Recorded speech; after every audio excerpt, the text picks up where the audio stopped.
ஆற்றலை சேமிப்பதற்கு எளிமையான வழி மகிழ்ச்சி. மகிழ்ச்சியாக இருக்கணும். இதுக்கு யாருக்கும் இதை சொல்லித்தரணும் தேவையில்லை. மனம் மகிழ்ச்சியாக இருக்கணும், ஆற்றல் சேமிப்பு இருக்கும். இந்த பூமியில் எல்லா உயிரினங்களும் கடவுளின் குழந்தைகள், கடவுளின் நிழல், பிம்பம். கடவுள் தான் மனிதனாக, உயிரினங்களாக இருக்குது. இந்த உண்மையை நம்ம தெரிஞ்சுக்கிட்டு, அப்போ கடவுள் உயிரினமாக பூமிக்குள்ள வரும்போது மகிழ்ச்சியாக தான் இருக்கணும். ஏன்னா அதுக்கு தான் பூமின்னு ஒன்று உருவாக்கப்பட்டது. அதில் உயிரினம் மகிழ்ச்சியாக இருக்கணுன்றது தான் இருக்கணும், கவலைப்படணும்னு இருக்காது. அப்போ மனிதன் மகிழ்ச்சியாக இருக்கணும். மகிழ்ச்சியாக இருந்தால் கடவுள் மகிழ்ச்சியாக இருக்காருன்னு அர்த்தம். மனிதன் மகிழ்ச்சியாக இல்லைன்னா கடவுள் மகிழ்ச்சியாக இல்லை. ஏன்னா கடவுளின் பிம்பம். அப்போ நாம் மனம் கஷ்டப்படுதுன்னா இறைவனுக்கு துரோகம் செய்கிற மாதிரி. அப்போ மகிழ்ச்சியாக இருக்கணும். அப்போ மனிதன் பூமிக்குள்ளே மகிழ்ச்சியாக இருக்கணும்னு உலாவை விட்டு கடவுள் அதை ரசிக்கிறாரு. நாம் ஏதோ ஒரு காரணத்தினால மகிழ்ச்சி இழக்கிறோம். அதுக்கு 1000 காரணம் சொல்லுவோம். எல்லாமே ஒன்றுமில்லாத காரணம்தான்.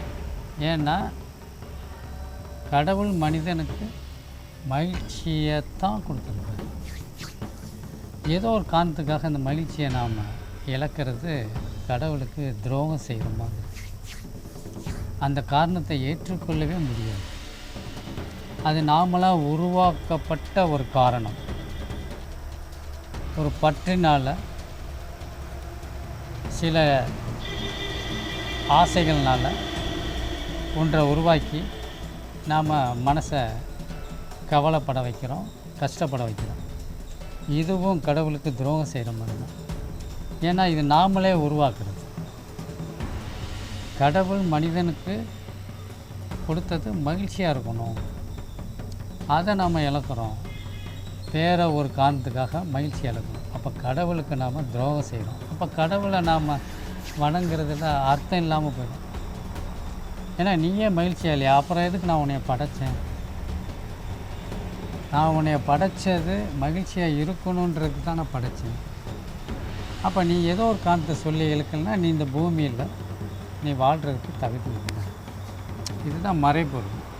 பூமியில் ஒரு உயிரினம், மனிதன் வாழ்கிறான்னா மகிழ்ச்சியாக தான் இருக்கணும். மகிழ்ச்சியை இழக்கிறான் அப்படின்னா நீ வாழ தகுதி இல்லை. காரணத்தை சொல்லக்கூடாது. ஆனால் மனிதன் மனம் காரணத்தை சொல்லித்தான் இருக்கும். இது ஒரு செயற்கையாக உருவாக்கப்பட்டது. காரணத்தை சொல்லி சொல்லி மகிழ்ச்சியை இழக்கிறது. அப்போ நம்ம அங்கே கொஞ்சம் விழிப்பு நிலையில் இருந்து எது வேணாலும் நடக்கட்டும், ஆனால் மனம் மகிழ்ச்சியாக இருக்கணும். இந்த டெக்னிக்கை கையாண்டோம்னா, இந்த யுக்தியை கையாண்டோம்னா நோயே கிடையாது. யோகா தேவையில்லை, மூச்சு பயிற்சி தேவையில்லை, தியானம் தேவையில்லை. உடல் ஆரோக்கியமாக இருக்கும், மனம் ஆரோக்கியமாக இருக்கும். அந்த கடவுள் நிலையை உணரலாம். எப்போ மகிழ்ச்சியாகவே இருந்தால், எப்போவுமே மகிழ்ச்சி, தினமும் மகிழ்ச்சி, தூங்கினா மகிழ்ச்சி, விழிச்சா மகிழ்ச்சி.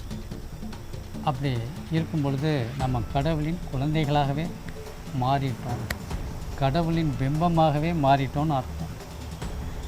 அதனால் நம்ம மகிழ்ச்சியை முக்கியத்துவமாக எடுத்து, அதுதான் பயிற்சி. மகிழ்ச்சியை பயிற்சி மாதிரி ஆக்கிட்டோம். அது இயல்பான விஷயம். கடவுள் கொடுத்த கிஃப்ட்டு. மனிதன் தான் அதை அனுபவிக்க முடியும். அதனால் மகிழ்ச்சியாக இருப்போம். மகிழ்ச்சி இழந்துடாதீங்க. இந்த நிகழ்காலத்தில் தான் அனுபவிக்க முடியும். ஏன்னா நாளை என்பது இன்று தான். அப்போ நிகழ்காலத்தில் மகிழ்ச்சியாக இருக்க நாம் கற்றுக்கணும், மகிழ்ச்சியாக இருக்கணும். ஆனந்தம் பேரானந்தம்.